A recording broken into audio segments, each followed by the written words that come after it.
Salut à toi. Oui, à toi. C'est à toi que je parle. Dans cette petite vidéo, laisse-moi te montrer la voix de Bestiarius. Un manga sauvage. Ça faisait pas très sauvage, ça. Hein.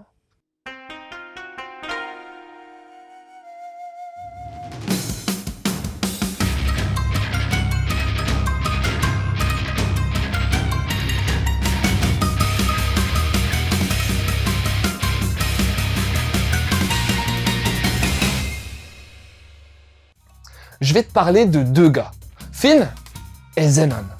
Ces deux types sont ce qu'on appelle des bestiaries. Ouais, des bestiaries, un bestiarius.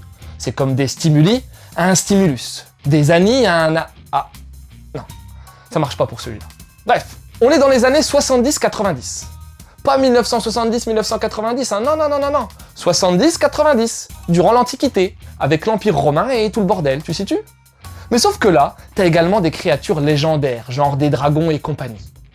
Et donc, que ce soit pour Finn ou Zenon, ce sont tous les deux de puissants guerriers enfermés dans les geôles romaines. Leur quotidien ? Se battre pour survivre. Ils gagnent, ils auront à manger et pourront continuer à se battre. Ils perdent, ils crèvent. J'espère que tu vas désormais arrêter de te plaindre du fait que ta vie d'étudiant est trop dure pour toi, ok ? Enfin bon, ces deux mecs sont pas entièrement comme les autres prisonniers, puisque chacun d'eux a développé une forte amitié avec un monstre. Finn est pote avec Durandal, une wyvern qui l'a entraîné depuis son plus jeune âge, tandis que Zenon est pratiquement le frère de Talos, le fils du Minotaure. Et jusqu'où seraient prêts à aller ces fiers combattants pour récupérer leur liberté ? La réponse ? C'est dans Bestiarius.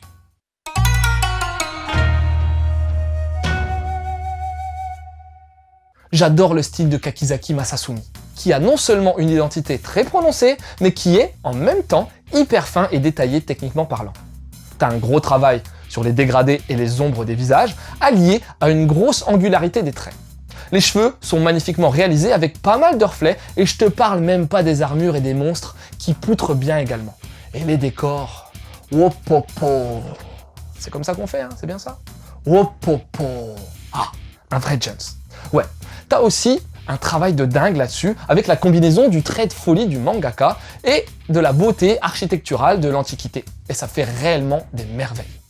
Tout ceci est ponctué de pas mal de textures, rappelant pas mal des toiles d'araignée caractéristiques de Kakizaki, et ça donne un aspect grunge et dark, vraiment saisissant dans ce manga. Pour le Nemu, c'est solide. T'as que de la perpendicularité, mais c'est vraiment bien pensé. Une paire de cases impactantes, des compositions de cases soignées sans en faire des caisses. La réalisation souligne comme il se doit le talent de dessinateur du mangaka pour mon plus grand plaisir. Merci à Kazé d'avoir édité ce titre en 2015, même si je vous remercie moins pour les onomatopées francisées. Pourtant, il y a eu du taf à ce niveau-là concernant la calligraphie. Mais j'aime pas. Si tu veux calquer les onojap, autant les garder, non ? Franchement, je comprendrai jamais. Moi, ce type nono française avec un design jap, ça me fait sortir du récit. Bref, le papier est pas au summum niveau épaisseur, mais j'aime bien ce type de petit format. J'ai bien kiffé les pages couleurs en début et au milieu de volume, ainsi que le petit mot de l'auteur à la fin de ce volume 1. La cover est calquée sur la japonaise et la fonte du titre est simple mais efficace. Niveau adaptation et impression, le taf est bon. Ah, et c'est cool d'avoir utilisé une police différente pour les paroles de Durandal. Ouais, c'est cool.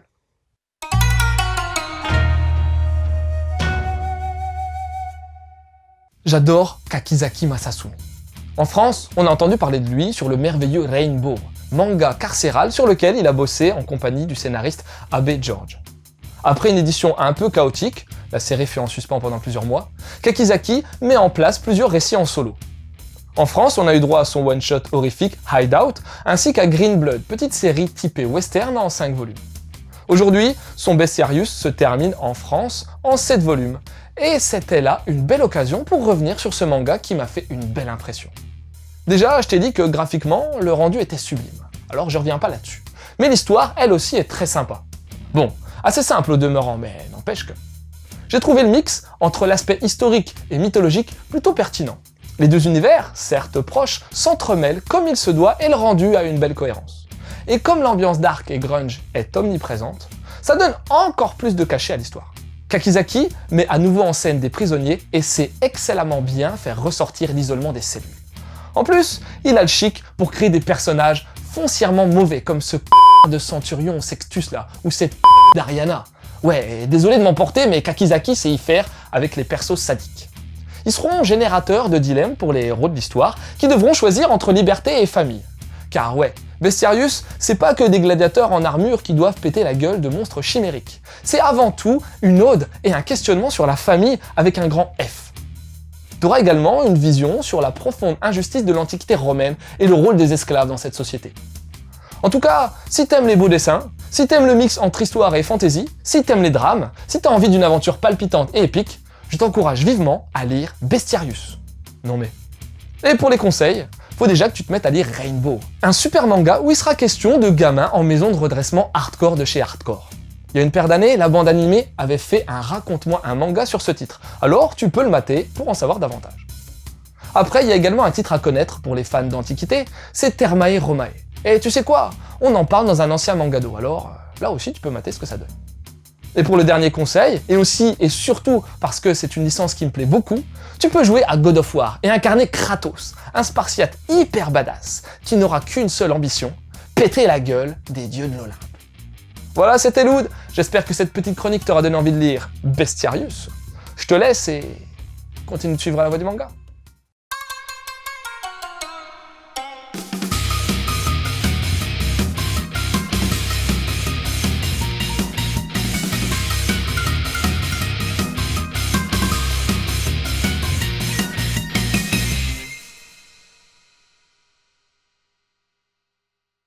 Et toi, t'aimes bien les films de gladiateurs?